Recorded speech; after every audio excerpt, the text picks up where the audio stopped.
وہ ہندوستان میں composite culture اور آپسی بھائی چارے کے ساتھ ہندو مسلمانوں کی ترقی کو دیکھنا چاہتے انہوں نے تھے. 2 آنکھیں بھی قرار دو دیا آنکھیں تھا دلہن کی 2 آنکھوں کی طرح انہوں نے کہا تھا کہ ہندو اور مسلم اس ملک کی دلہن ملک ہمارا جو ہے دلہن کی طرح ہے, ایک خوبصورت دلہن کی طرح, اور ہندو اور مسلمان اس خوبصورت دلہن کی 2 خوبصورت آنکھیں ہیں. جی. اور دونوں کی خوبصورتی تبھی بنی رہے گی جب دونوں یکساں طور پر اس حسن کے ساتھ قائم رہیں. تو ظاہر ہے کہ یہ سر سید کا مقصد تھا. لیکن رفتہ رفتہ چونکہ دوسری تحریکیں چل رہی تھیں جو کنسنٹریٹڈ تھیں الگ الگ سماجی طبقات تک, تو بعد میں چل کر کے سر سید کی تحریک مسلمانوں کے حوالے سے کنسنٹریٹڈ ہو گئی, ورنہ بنیادی طور پر یہ قومی تحریک تھی سر سید کی تحریک. سر سید تحریک یہ چاہتی تھی, یہ علی گڑھ تحریک کا مقصد یہ تھا کہ ہندوستانی عوام کو تعلیم کی روشنی سے بہرہور کیا جائے. تعلیم ایک بہت بڑا ٹول ایک طرح سے کہیے کہ تعلیم ایک ذریعہ ہے. تعلیم کے بغیر ہندوستانی عوام کی ترقی ممکن نہیں تھی. یہ بات سر سید کے ذہن میں بیٹھ چکی تھی. اور 19ویں صدی کے اوائل سے ہی جو تحریکیں, میں نے برہمو سماج کا ذکر کیا, برہمو سماج میں بھی راجہ رام موہن رائے جدید تعلیم کی وکالت کرتے ہیں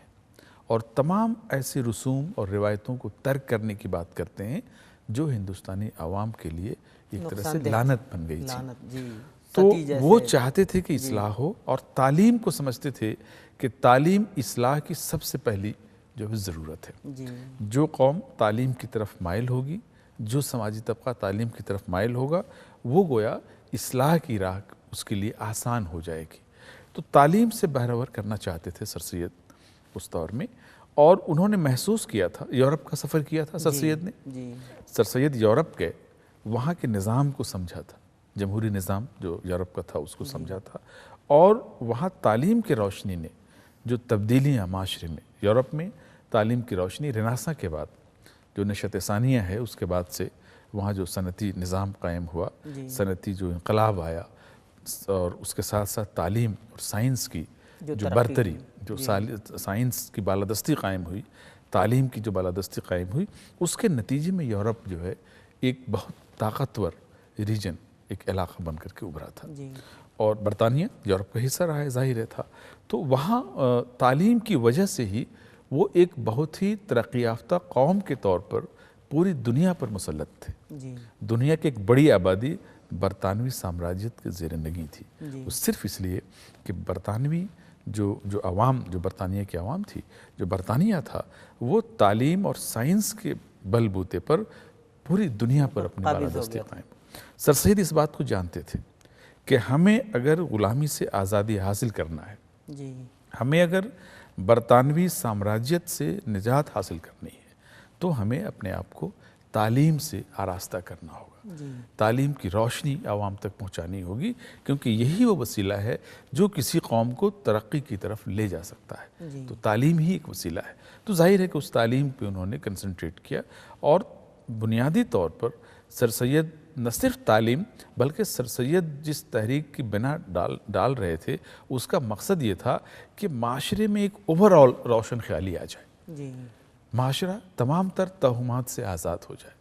تمام تر جہالت سے آزاد ہو جائے, تمام تر ایسی بدعقیدگی سے آزاد ہو جائے جو اس کی ترقی کی راہ میں رکاوٹ بنی ہو. وہ چاہتے تھے سر سید. اس لیے آپ دیکھیں گے کہ سر سید نے قرآن پاک کی شرح بھی, اس کی تفسیر لکھی تھی. اس کی قرآن پاک کی تفسیر لکھی سر سید نے, گرچہ بہت بعد میں اختلافات لوگوں کے ہوئے, اور لوگوں نے سر سید کو مشورہ دیا کہ آپ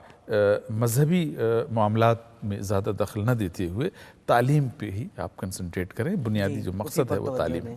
تو سر سید بنیادی طور پر معاشرے میں ایک ہمہ جہت تبدیلی لانا چاہتے تھے. ہندوستانی عوام کے ذہنوں میں ایک ہمہ جہت تبدیلی لانا چاہتے تھے, ان کے طرز فکر میں تبدیلی لانا چاہتے تھے, اور روشن خیالی لانا چاہتے تھے. اس کے لیے سب سے پہلے انہوں نے کیا کیا؟ انہوں نے مختلف جگہوں پہ سائنٹیفک سوسائٹی کا قیام کیا. انہوں نے اس کے لیے انہوں نے تعلیمی ادارے قائم کیے. انہوں نے علی گڑھ میں MAO کالج انہوں نے قائم کیا. جہاں جہاں ان کی پوسٹنگ ہوتی تھی, آپ جانتے ہیں کہ وہ منصف تھے, جج تھے, وہ برطانوی حکومت میں ایک بہت اہم عہدے پر تھے, تو انہوں نے وہاں تعلیمی ادارے قائم کیے جا کر کے. علی گڑھ میں ایم او کالج انہوں نے قائم جو بعد کیا، میں علی گڑھ مسلم مسلم یونیورسٹی کے یونیورسٹی نام میں سے وہی کالج جانا گیا۔ بعد میں یونیورسٹی کی شکل میں علی گڑھ میں ظاہر ہے کہ اس کا فروغ ہوا ایک طرح سے۔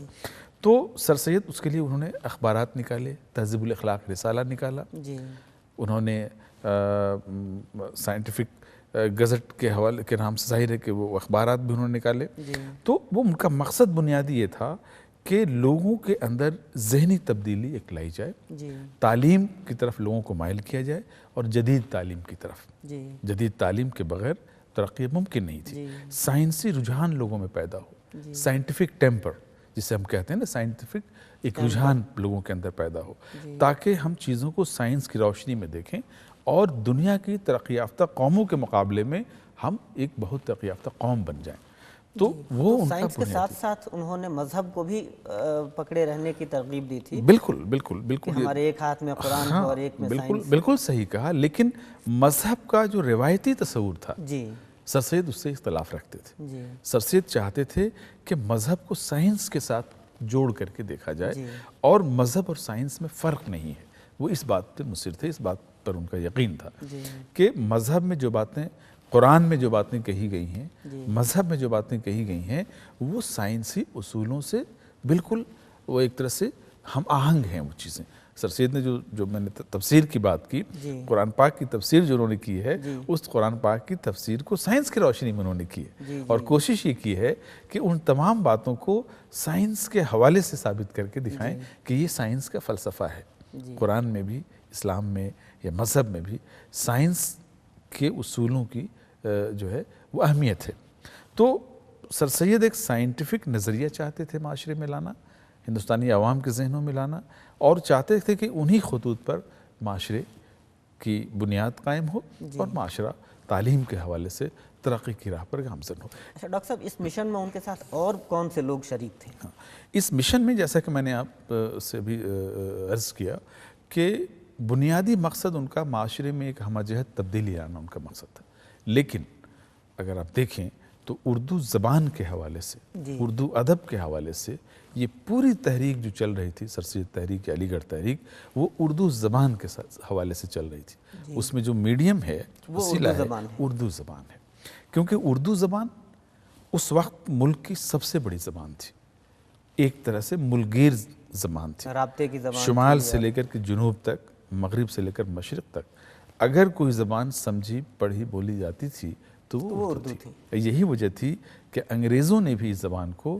دربار اس کی کورٹ کی زبان کے طور پر اختیار کیا تھا، سرکاری کام کاج کی زبان کے طور پر اختیار کیا تھا، اس کی اسی مقبولیت کے سبب۔ تو سر سید نے اس کو وسیلہ بنایا، اس زبان کو، کہ اس زبان کے ذریعے وہ اپنی اصلاحی اس مشن کو، اس تحریک کو آگے بڑھائیں گے۔ برہمو سماج کا بھی لٹریچر اردو میں شائع ہوتا تھا، آریہ سماج کا بھی لٹریچر اردو میں شائع ہوتا تھا، کیونکہ اردو پڑھنے والے لوگ ہی اس وقت تھے، اردو ہی ملک کی سب سے مضبوط اور بڑی زبان تھی، اس لیے اس زبان کو اختیار کیا انہوں نے، اپنے مشن کو آگے بڑھانے کے لیے سر سید نے اختیار کیا۔ اور سر سید نے جب اس مشن کو شروع کیا تو جو لائک مائنڈڈ لوگ تھے، ان کے ہم خیال لوگ تھے، روشن خیال لوگ، آپ نے بات کی ان کے جو ساتھی تھے دوسرے، جن کو ہم رفقۂ کار کہتے ہیں، سر سید اور ان کے رفقۂ کار جو ان کے کام میں شریک تھے، جو لوگ، ان میں حالی تھے، ان میں ڈپٹی نذیر احمد تھے، شبلی تھے، مولوی ذکاء اللہ تھے، محسن الملک تھے، یہ تمام وہ لوگ تھے جو سر سید کی جو فکر تھی اصلاح کے حوالے سے، معاشرے میں تعلیم کے حوالے سے، ادب کے حوالے سے، ان سے اتفاق رکھنے والے لوگ تھے۔ تھوڑی بہت ان کے اندر ظاہر ہے کہ کچھ اختلافات بھی ان کے اندر تھے، لیکن بنیادی طور پر یہ سب تمام اس سے متفق، اوور آل ان نظریات سے، اس مشن سے، جو مقاصد سے، جو نصب العین تھا سر سید کا، اس سے یہ لوگ متفق تھے۔ تو حالی، نذیر احمد، شبلی، مولوی ذکاء اللہ، یہ سب وہ لوگ تھے جو یہ سب مل کے کام کر رہے تھے ان کے ساتھ۔ سر سید کو کافی ساری مخالفتوں کا سامنا بھی کرنا پڑا، کیونکہ جب آپ معاشرے میں کوئی تبدیلی لانا چاہتے ہیں، جب آپ کو اصلاح کرنا چاہتے ہیں، پرانی روایتوں سے، پرانے رسوم سے معاشرے کو نئی راہ پہ ڈالنا چاہتے ہیں، سائنس کی طرف بلانا چاہتے ہیں، جدید تعلیم کی طرف، انگریزی تعلیم کی طرف بلانا چاہتے ہیں، تو اس دور میں اس کی بڑی مخالفتیں بھی ہوئی، لیکن سر سید بڑی استقلال کے ساتھ، مستقل مزاجی کے ساتھ وہ قائم رہے اپنے مشن پہ، اور ان کے رفقۂ کار بھی قائم رہے۔ اس لیے آپ دیکھتے ہیں کہ اردو میں اس زمانے میں جو ادب تخلیق ہوا وہ بنیادی طور پر اصلاحی ادب ہے۔ سر سید تحریک، علی گڑھ تحریک کے ذریعے سے جو ادب تخلیق ہوا وہ بنیادی طور پر اصلاحی ادب ہے، مفید ادب ہے، افادی ادب ہے، چونکہ اس تحریک کا مقصد ہی اصلاح تھا۔ بالکل افادیت کی طرف، ادب کو صرف ہم تفریح طبع کا ذریعہ نہ گردانے، یہ سر سید کا بنیادی فلسفہ تھا، ان کے رفقۂ کار کا بنیادی فلسفہ تھا۔ اس سے قبل ہمارے ہاں جاگیردارانہ نظام کے تحت جو ادب تخلیق ہوا تھا اس میں بنیادی اہمیت تفریح کو حاصل تھی، یعنی وہ ادب کسی خاص مقصد کو حاصل کرنے کے لیے نہیں بلکہ تفریحی مقصد کے لیے تخلیق ہوتا تھا۔ ادب چاہتے، سر سید چاہتے تھے، یہ ان کے رفقۂ کار چاہتے تھے، حالی، نذیر احمد، یہ سب یہ چاہتے تھے کہ ادب صرف تفریح طبع کا وسیلہ نہ رہے بلکہ زندگی کا ترجمان بنے، معاشرے کا ترجمان بنے، معاشرے کو بدلنے میں معاون بنے۔ گویا ادب کا منصب بدل گیا علی گڑھ تحریک سے، ادیب کا منصب بدل گیا، سماج کو بدلنے کا ذریعہ بنا دیا یعنی اب ادیب درباروں میں تماشا دکھانے والا، تفریح کا سامان فراہم کرنے والا فرد نہیں رہ گیا، بلکہ اب ادیب کا منصب ایک مصلح کا ہو گیا، ایک رہنما کا ہو گیا، ایک مفکر کا ہو گیا، ایک دانشور کا ہو گیا، جو سماج کو اپنی تحریروں کے ذریعے، اپنی تخلیقات کے ذریعے روشنی بانٹ سکتا تھا، علم کی روشنی ان کو دے سکتا تھا۔ اب ادیب کا منصب بدل گیا، ادب کا منصب بدل گیا، اور ظاہر ہے کہ آپ دیکھیں گے کہ سر سید اور ان کے رفقۂ کار نے جس طرح کا ادب تخلیق کیا وہ ادب اس ادب سے یکسر مختلف ہے، زبان کی سطح پر، موضوعات کی سطح پر اگر آپ دیکھیں ہر دو سطح پر، اصناف کی سطح پر بڑی تبدیلیاں رونما ہوئی۔ مثلا اب ہمارے ہاں ایسی اصناف جو بدلے ہوئے دور کا ساتھ نہیں دے سکتی تھی، جدید تقاضوں کے ساتھ ہم آہنگ نہیں ہو سکتی تھی، مثلا قصیدہ نگاری، ان کا خاتمہ ہو گیا۔ آپ دیکھیں داستان نگاری، ان کا خاتمہ توجہ نہیں رہی، نہیں، اس کی ضرورت نہیں رہ گئی۔ لوگوں نے محسوس کیا کہ وہ قصیدہ جاگیردارانہ نظام سے وابستہ صنف تھی، اب وہ نظام ختم ہو گیا، بادشاہوں کی مدح، نوابوں کی مدح، تعریف، رئیسوں کی تعریف، درباروں میں قصیدے کا یہی کام تھا بنیادی۔ تو قصیدہ نگاری کے لیے جو نظام، جس نظام میں قصیدے کو فروغ حاصل ہوا وہ نظام ختم ہو گیا، اس لیے قصیدہ جیسی صنف اب متروک آنے والے زمانے میں ساتھ نہیں دے سکتے۔ نئے کون سی نئی اصناف سامنے آئیں؟ اب داستان، میں نے بتایا کہ نثر میں داستان نگاری، داستان نگاری جو ہے جس طرح سے خواب و خیال کی دنیا میں لے جاتی تھی، اب اس طرح کی صنف کی ضرورت نہیں رہی، اب تو حقیقت سے آنکھیں دو چار کرنے والی صنف کی ضرورت تھی، وہ صنف جو اس وقت کے عصری مسائل سے عوام کو آگاہ کر سکیں، ان کے حل کے لیے ان کو ایک طرح سے مستعد کر سکیں، تیار کر سکیں، اس طرح کے ادب کی ضرورت تھی۔ اس لیے آپ دیکھیں گے کہ افادی ادب جو ہے وہ کارگر ہو کر کے سامنے آیا، افادی ادب کا نظریہ۔ اس میں آپ دیکھیں مثلا نظم، غزل کی اہمیت کو بھی ایک طرح سے کم کرنے کی کوشش کی گئی۔ حالی کا وہ بہت ہی مشہور شاعری میں جو انہوں نے اپنے خیالات پیش کیے کہ غزل گویا فرسودہ مضامین پیش کیے جانے والی ایک صنف ہے، جہاں حسن اور عشق سے متعلق چیزیں ہی زیادہ اہمیت رکھتی ہیں۔ وہی نہیں، آپ غزل میں کسی فکر کو بہت منظم طریقے سے نہیں پیش کر سکتے، کیونکہ غزل کی جو صنف ہماری بہت مقبول صنف ہے، بہت ہی اہم صنف ہے، بہت بڑا ہمارا ادبی سرمایہ غزل کی شکل میں ہے، لیکن اس کے باوجود حقیقت یہ ہے کہ غزل کا ہر شعر الگ الگ مفہوم رکھتا ہے، تو ایک ہی غزل میں آپ کو کئی طرح کے خیالات۔ اب ضرورت تھی کہ جو مسائل ہیں معاشرے کے، جو چیلنجز ہیں نئے انسان کے سامنے، 1857 کے بعد کے بدلے ہوئے انسان کے سامنے جو مسائل ہیں، جو چیلنجز ہیں، ان چیلنجز سے دوچار ہونے کے لیے، ان کا مقابلہ کرنے کے لیے جس طرح کے ویژن، جس طرح کی فکر کی ضرورت تھی، اب اس طرح کے ادب کی ضرورت تھی، تخلیق کرنے کی ضرورت تھی۔ اس لیے آپ دیکھیں گے نظم کا فروغ ہوا شاعری میں، ایک نظم جو ہماری نظم ہے ایک بڑی صنف کے طور پر ہمارے ہاں نظم سامنے آتی ہے۔ اس کے فروغ میں مولانا محمد حسین آزاد، ہاں، وہ بھی سر سید کے رفقۂ کار میں، نام ان کا میں بھول گیا تھا، وہ بھی سر سید کے رفقۂ کار، نظم کی بنیاد ڈالی انہوں نے، حالی نے، شبلی نے،